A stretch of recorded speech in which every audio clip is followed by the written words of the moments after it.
I'm Avery Davidson. Thank you for joining us for This Week in Louisiana Agriculture, the only TV show bringing Louisiana farmers and consumers together every week.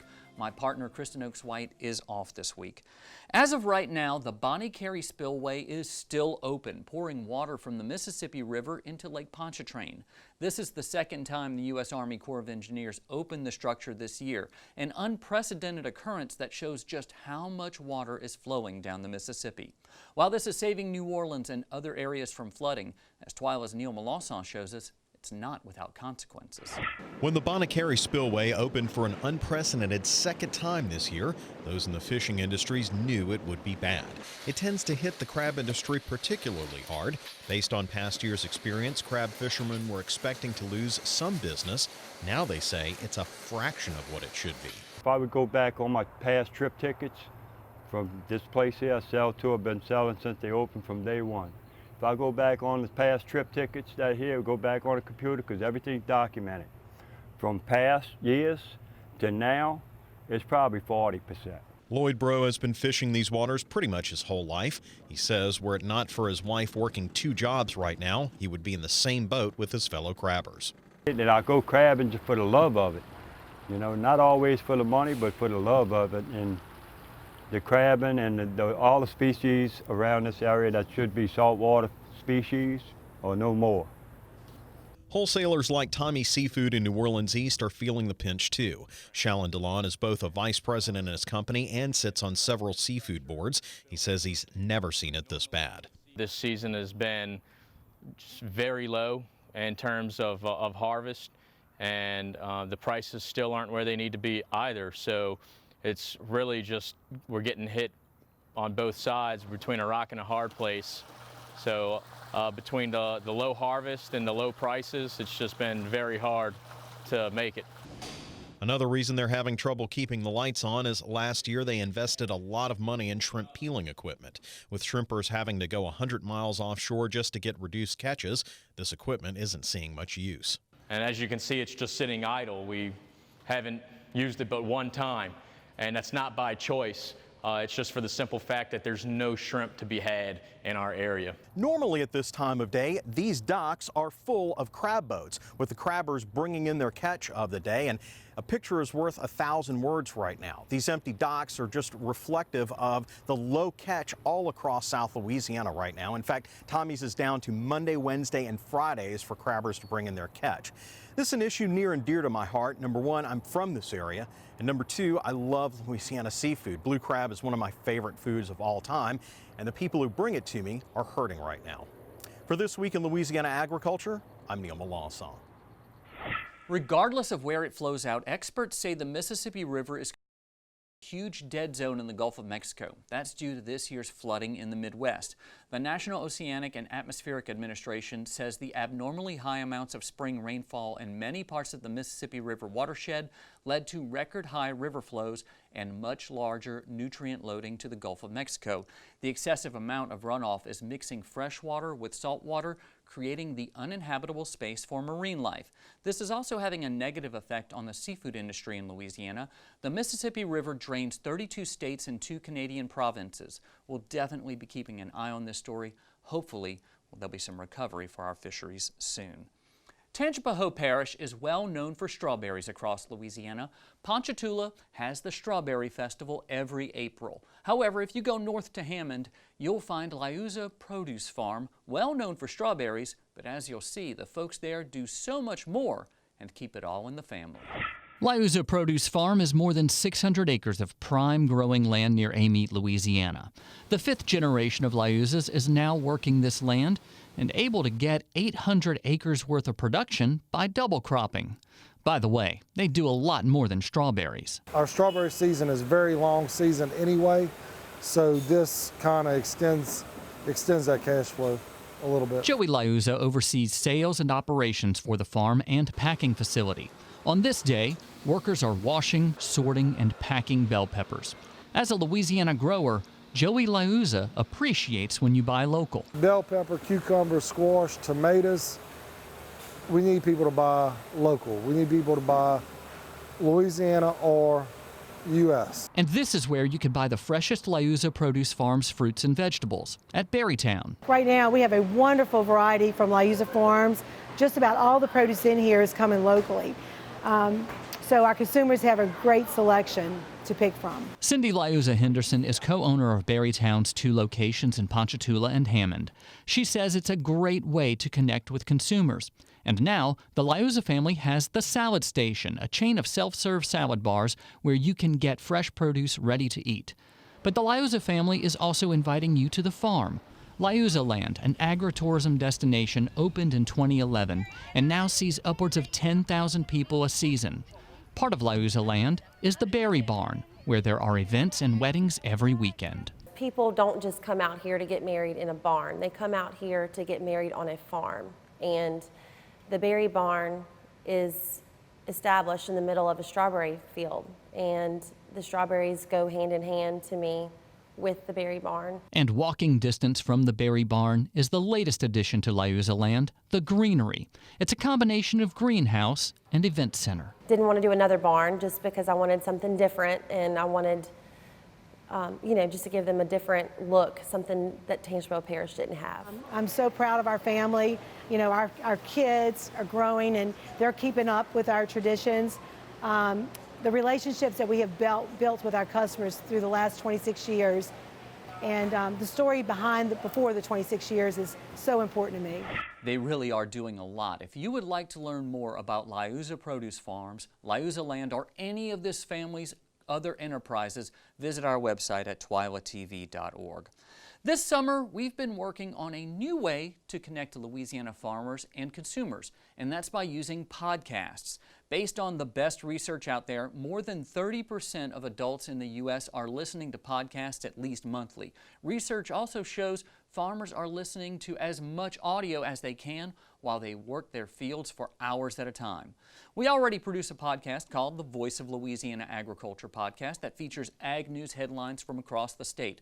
There's also a segment that talks about the Louisiana legislature, global trade and commodity markets, and also features a conversation with a farmer who's outstanding in his or her field.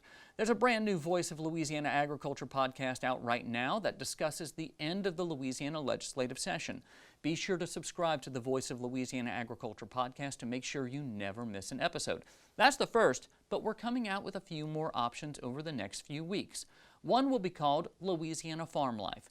It will be similar to the stories we feature here on TWILA, profiling farmers from across the state. It'll be a conversation with a farmer, really getting to know them and their families who work so hard to put food on our tables and clothes on our backs. Speaking of food on our table, we're also going to roll out a new podcast about the food we eat and the farmers who work to put it there. It's a carryover from a segment you'll see later in the show, Field to Feast. So it's the Field to Feast podcast. This podcast will also include a Louisiana chef in each episode to really bring that story full circle, from the farmer's field to the feast on our tables.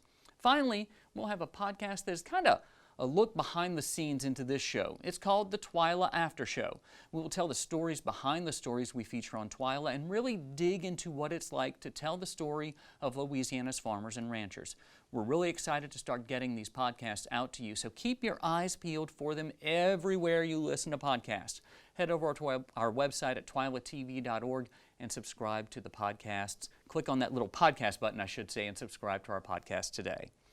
Like Louisiana, California has an extremely diverse agricultural industry, raising everything from the flowers you set on your table to the organic lettuce you buy at Costco.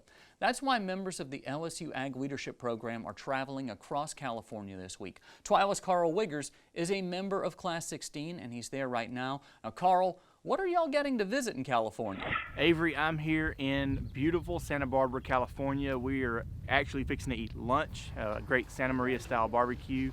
But we've gotten to experience some really cool things here. Starting in San Diego, we got to visit the border, and it was really a great stop. One of the guys on our trip, Ben LeBlanc, had some really neat perspective and great insights from that stop. It's a lot different than what I was expecting. Certainly, it looks like the walls that are there should be doing a very good job, and surprisingly, the agents told us that there's as many as 178, 180 people a day that they catch trying to cross the border. Right where we were. So I was a little surprised by that because it looked like it was fairly well secure.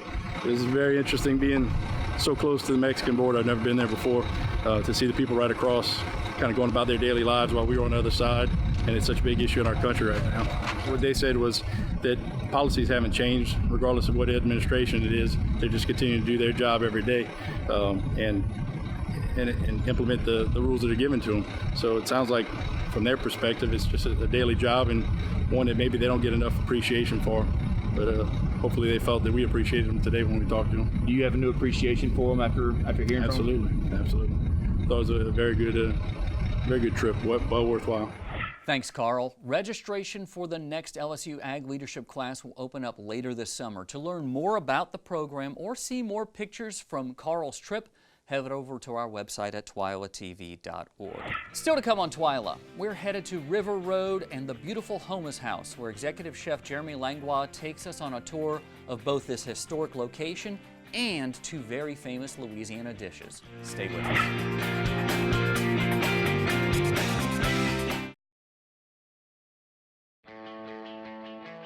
Farming is my way of life. I chose this career, but farming chose me. A lot of people ask you what you do, and I tell them I'm a farmer. I'm a cattleman. I am a fisherman. I'm a scientist. I'm a steward of the land. I am a farm woman. I am Farm Bureau.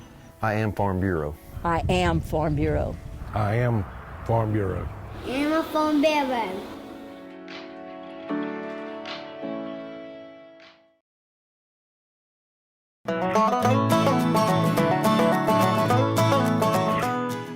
Welcome to Field to Feast, where we profile Louisiana's local ingredients. Today we're at the magical and mysterious Homus House, and we're going to meet up with Chef Jeremy Langlois.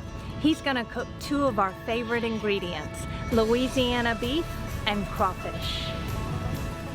Field to Feast with Jennifer Finley is brought to you by the Louisiana Crawfish Promotion and Research Board, Louisiana Crawfish, ask before you eat, and by the Louisiana Beef Industry Council. Beef, it's what's for dinner. Come on in. Oh, I'm so excited. We're here at the Carriage House. So this beautiful room is one of the many rooms that we have here at Homus House. This room is where everybody gathers for breakfast in the mornings. Where's my notepad? I'm going to start my to-do list. Stay overnight at Homus House. We have two restaurants on the property in the evenings. We have our Carriage House and we have Latil's. What I'm finding is that even though this is very fancy, it feels relaxing at the same time. We're so glad you picked up on that, because that's exactly what we wanted to do here. We're here at the Carriage House with Chef Jeremy Langlois, and the first thing we're going to do is use some of this beautiful Louisiana beef. Chef, what do we have going on today? Well, yes, we're going to do a braised piece of Louisiana Wagyu beef short rib. And we're going to serve it with some local stone ground grits. They call it Louisiana Wagyu, and it's just specialty raised cattle just outside of Alexandria. And you know, we're always looking at anytime we can get anything local, whether it's the beef or a lot of our produce that we get from the farmers market every Saturday locally in Baton Rouge. And even the grits that we're going to be using are going to be, they're actually ground from White Oak Farm in Baton Rouge as well. I don't know about you, but when I was growing up, I actually hated grits because... No, I loved them. I always have, let me tell you why I didn't like them. I didn't like them. And Mom, if you're watching this, sorry. But she would just take that packet of grits, she'd boil it in some water. Right. I was lucky if there was a pat of butter in it, and maybe I was really lucky if there was some salt and pepper. Right. But what we're going to do is we're really going to try to elevate these grits. We're going to start off with some onions, celery, and bell pepper, and some garlic, and that's going to go right into this pot. And again, sometimes I think this is just where you need to stop. And you would almost never see that now. Traditionally, you would almost never see with grits, but we're just getting started. We're going to add the grits right into the pot. But this is also something that I do that you almost never see with most people when they prepare grits. Is I'm going to add chicken stock just to kind of emphasize that corn flavor. We're going to add a little bit of fresh corn and a little bit of chopped tomatoes. We're going to let that come up to a boil, and we're going to come back to this in a minute. But one thing I do want to mention is anytime we're cooking grits, just like cooking rice, there's a ratio of liquid to what is. So for grits, we do 3 to 1. So when you're cooking rice, it's 2 to 1. So this, I think we had 2 cups of of the grits, so we added 6 cups of the stock. Again, what we have here with the short rib now. This is just a cut of meat that you can ask for at the butcher? You can ask for it from the butcher. What we happen to have here is this is a boneless short rib. But however it comes, the preparation's still gonna be the same. We're gonna season the meat, we're gonna sear it, and we're gonna braise it. We have this Dutch oven ready to go. Now, yes. I don't know about you, Jennifer, but cast iron is just so awesome. Yeah. Like, it's just the best cookware. And what's great about cast iron is how it holds heat, how it gets really hot, it holds heat, and it's versatile. It seems to walk hand in hand with Louisiana beef too, because I went on a cattle drive once, and they always have their cast iron with them. Got to. Now, I got this all the way turned up. We're on high heat. Okay. We got some olive oil in there. We're looking to get that sizzle, and we're looking to start searing that off. This is what we call our aromatic. So we got onions, carrots, celery, and some garlic. Now we're going to add our liquids. So we got two liquids. This is beef stock. Okay. I mean, it's almost looking like a stew. Well, yeah, that's there. We're stewing this down, so that's what we're doing. Okay. That and then red wine. We want this to simmer for about 3 hours. Okay. We could do it right on the stove top, but what I do, the easiest and most simple way is you have an oven set to 350 degrees. Okay. You be careful because this will be hot, but we're going to put that into the oven, but just let it go for about 3 hours. So our grits are starting to come together. Some butter and some cream, and we're just going to mix that in. So again, we're all about local ingredients too. So the cream and the butter both come out to shout out to our friends over at Feliciana Creamery. Yes, I love all these local ingredients. That comes right from the farmer's market. What we would sometimes do is strain that liquid and then reduce it to make a sauce. And that's what we did here with a little bit of mushrooms from Mushroom Maggie. And I think we're working with something here. What you think, Jennifer? Oh my goodness. So there you have it. That's our Louisiana Wagyu beef short rib with our stone ground grits. All right, dig in, chef. Let's go. Let's go. Let's see what we got here. Oh my goodness. Look at that meat. Home run, chef. Good. Home run. Thank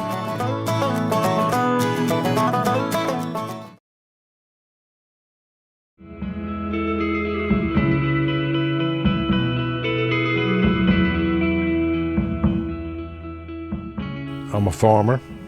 I am a farm wife. I am a cowboy. I am a grass farmer. I'm a businesswoman. I'm a conservationist.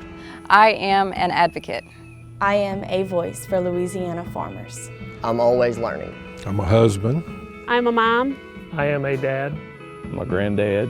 I am a consumer. I grow the food that feeds your family, and I'm proud of it. I am Farm Bureau. I am Farm Bureau. I am Farm Bureau. I am Farm Bureau. I am Farm Bureau. I am Farm Bureau. I am Farm Bureau. We are Farm Bureau.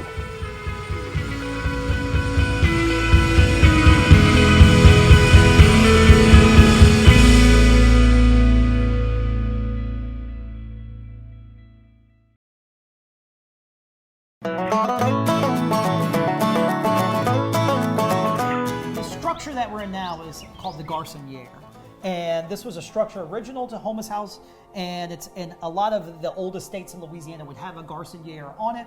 Garçonniere just means boys' cottage. It's really one of the unique structures here at Homus House is this building, but what we did when we opened our restaurant Latil's is we converted this to our Turtle Bar. Now the name Turtle Bar is just a name that kind of happened to stick because we have a bunch of this turtle decor from the chandelier to some of the turtle shells around it. At some point, someone just started calling it the Turtle Bar. I love food. I love everything from hot dogs to foie gras and caviar and everything in between. So that might be my favorite statement ever.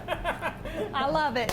We are back in the kitchen at the Carriage House with Chef Jeremy, and next up we have... We're going to feature some Louisiana crawfish. Awesome. So, just love seafood, love Louisiana seafood. You should not live in Louisiana if you do not love seafood, because we have the best. So what we're going to do is just something, this is classic. Just a classic dish. We're going to make a crawfish cardinal, which is just, it's similar to etouffee, but a little more creamier and richer. Sometimes when we have just these really great, beautiful ingredients like this beautiful piece of fish, color of that. we're just going to treat this. Watch how simple. We're going to get this going first.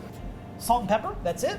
So while that's cooking, just watch how simple this is. Now I went ahead and I kind of browned off, I got a little brown butter here. We're gonna go back to our Trinity. The butter is gonna become part of the basis for a roux that we're gonna make as well. Can you smell that caramelization? Everything smells so delicious. Okay? We're not using no recipe or anything like that. We got some butter, we got a little bit of that in there. I'm gonna add just enough flour to pick up that extra oil or butter that you started with. Then we're gonna add our crawfish. These crawfish will overcook a little, so we're gonna cook some now, and then right at the very end, we'll add our last crawfish just to warm them up. We're gonna add some cream. Now look, this, I don't wanna hear about no diet thing. That's not this dish. To add a little bit of richness, we're gonna whisk in a little bit of tomato paste. Now this is basically done. We're gonna come back, add a little bit of salt.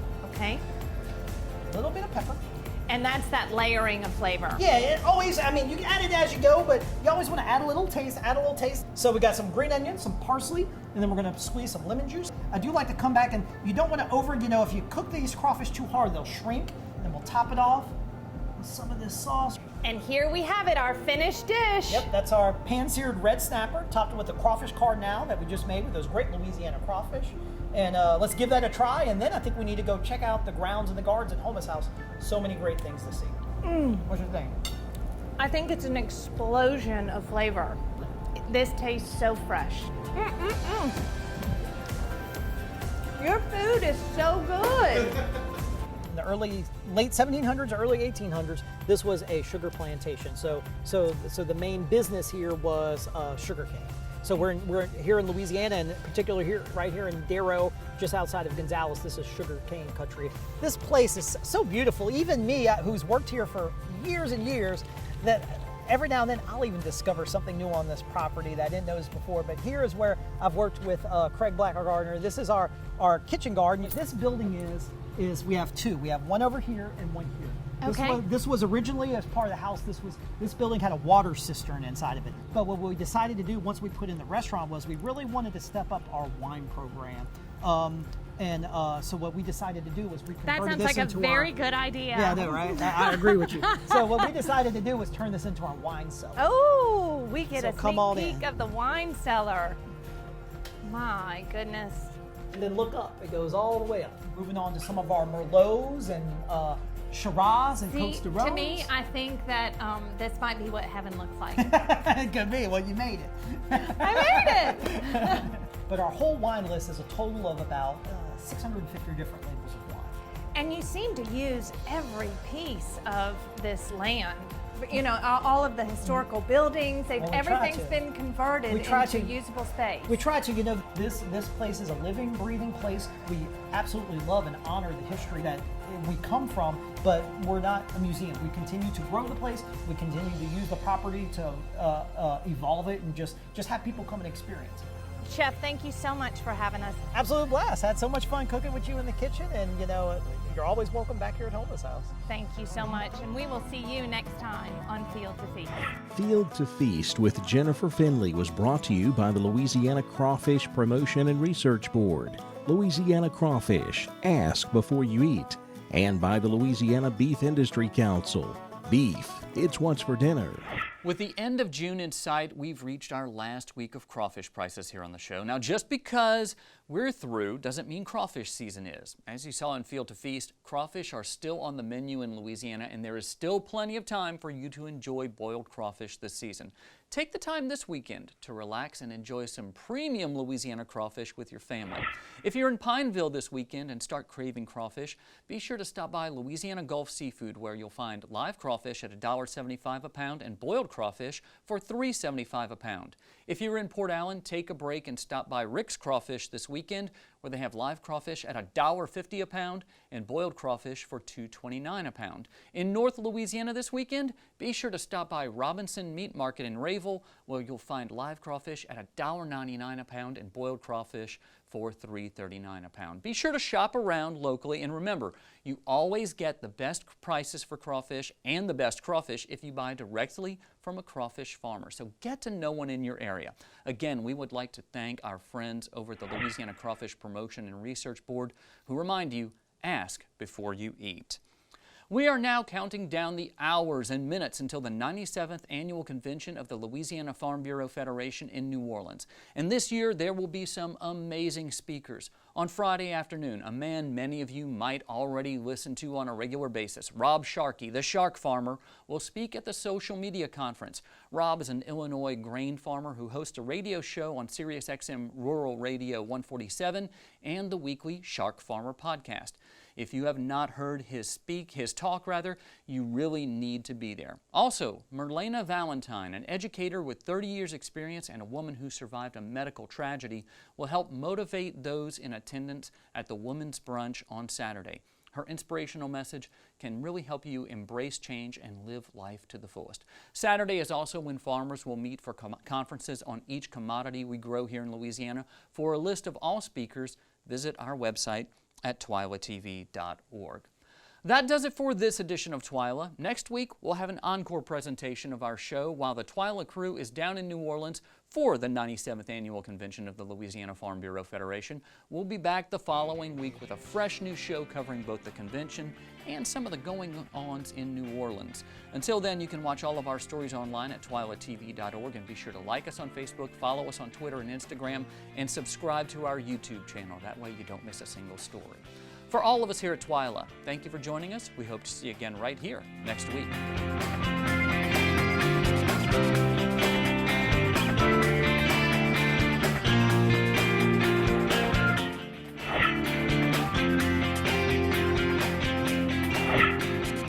Hey guys, thanks for watching. If you enjoyed this video, please give it a like down below. That really helps us out. Also, please subscribe to our channel to stay up to date on all things Louisiana agriculture that we cover here at TWILA. Also, check out this video right here, and we'll see you on to the next one. Thanks.